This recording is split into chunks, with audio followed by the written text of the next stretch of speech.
স্বৈরাচারী দল হয়, কর্তৃত্ববাদী দল হয়, তার ক্ষমতাকে কুক্ষিগত করে রাখার জন্য বিরোধী দল মত এগুলো দমন করতে হয়। সেইটা দমনের জন্য একটা মামলা দেয়। 5 তারিখের পরেও এই মামলার ধারা কিন্তু এখনো বাতিল হয়নি। আগামীকাল আমি একটা জেলা সদরে যাব, কারণ কয়েকদিনের জন্য আমাদের ঢাকার বাইরে কর্মসূচি আছে। তা আমি পরশুদিন ওইখানে কিছু সাংবাদিক ভাইদের সাথে আমার নির্ধারিত প্রোগ্রাম, আমি তাদের সাথে যখন কথা বললাম, তা কয়েকজন আমাকে বললেন যে ওরা তো কয়েকজন আসতে পারবে না। এটা জেলা সদরে ঢাকা থেকে, আমি ইচ্ছা করে নামটা এখন বললাম না। তা আমি বললাম কেন, সমস্যা কি, ওরা কি নাই? তাহলে না, ওদের নামে তো মামলা। আমি কোথায় মামলা, কিসের, কি হয়েছে, কি করলো? বলে যে না, ঢাকার মামলা ঢাকায়। আপনি যেটা বললেন, তিনি একটা জেলা সদরের মানুষ, তার নামে মামলা হয়েছে ঢাকায়, কোথায় নাকি তিনি হত্যাযজ্ঞ অন্যান্যর সাথে জড়িত ছিলেন। তো এটাই চল অনেক দিন ধরে চলে আসছে, এবং এই সবগুলোই হচ্ছে যদি বলেন একটা রাজনীতির স্বার্থকে হাসিল করার জন্যে। এবং এই রাজনীতির স্বার্থ হাসিল করতে যেয়ে অনেক সময় দেখা যায় যে ওই রাজনৈতিক দলগুলো না জানলেও কোনো কোনো গোষ্ঠী এটাকে ব্যবহার করছে। তা সেইটাকে 2-3 রকমের এর আমার বিবেচনায় রকম ফের আছে। যেমন আমাদের দলের বিভিন্ন জায়গায় এখনও পর্যন্ত এ ধরনের অনেকের নামে মামলা আছে, এটা আমরা জানি। তাতে আমরা যেটা দেখি, একটা তো হয় একটা রাজনৈতিক দল যখন সে একটা স্বৈরাচারী দল হয়, কর্তৃত্ববাদী দল হয়, তার ক্ষমতাকে কুক্ষিগত করে রাখার জন্যে বিরোধী দল মত এগুলো দমন করতে হয়। সেইটা দমনের জন্য একটা মামলা দেয়। সুতরাং এগুলো মামলা দিতে গেলে তাকে তো গায়েবী মামলা ছাড়া বাস্তবে দেওয়ার সুযোগ থাকে না, মানে বিরাট অংশ হয় গায়েবী মামলা, এটি একটা। অথবা ধরেন আন্দোলন যেটা করছে সেইটাকে সে একটা মিস ইন্টারপ্রেট করে এইটাকে সে সহিংসতা অন্যটার মধ্যে নিয়ে মামলা দেয়।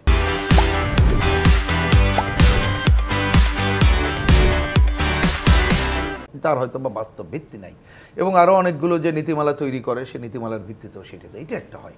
আরেকটা হয় এই সুযোগে, আপনি নিশ্চয়ই এটা ভালো করে জানেন, যে দেখা গেল মামলায় বলা হলো কয়জনের নাম দেওয়ার ফলে অজ্ঞাত এতজন, এই অজ্ঞাতের মধ্যে আপনি আমি সবাই পড়ে যাব।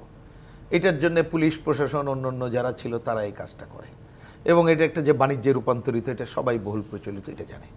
আরেকটাও ঘটে, সেটা হচ্ছে এই সুযোগে কতগুলো স্বার্থান্বেষী মহল তারাও চিন্তা করে ব্যক্তি স্বার্থ চরিতার্থ করার জন্য অনেকগুলো নাম টাম দিয়ে এই কাজগুলো করার চেষ্টা করে। সেইটা বিগত সময়ের যে কথা বললেন, এটা তো ভয়াবহভাবে রূপ ধারণ করেছিল।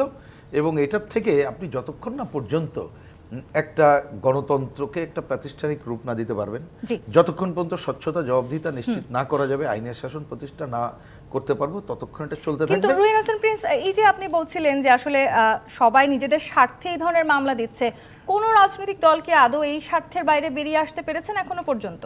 না, এখনো পর্যন্ত আমরা তো উল্লেখযোগ্য দেখিনি। কম বেশি বলতে পারি আমরা, আমি বিশেষ করে ক্ষমতার সেনদের কথা বলছি। এবং আপনি এখানে একটু কথা আমি বলার লোভ সামলাতে পারছি না।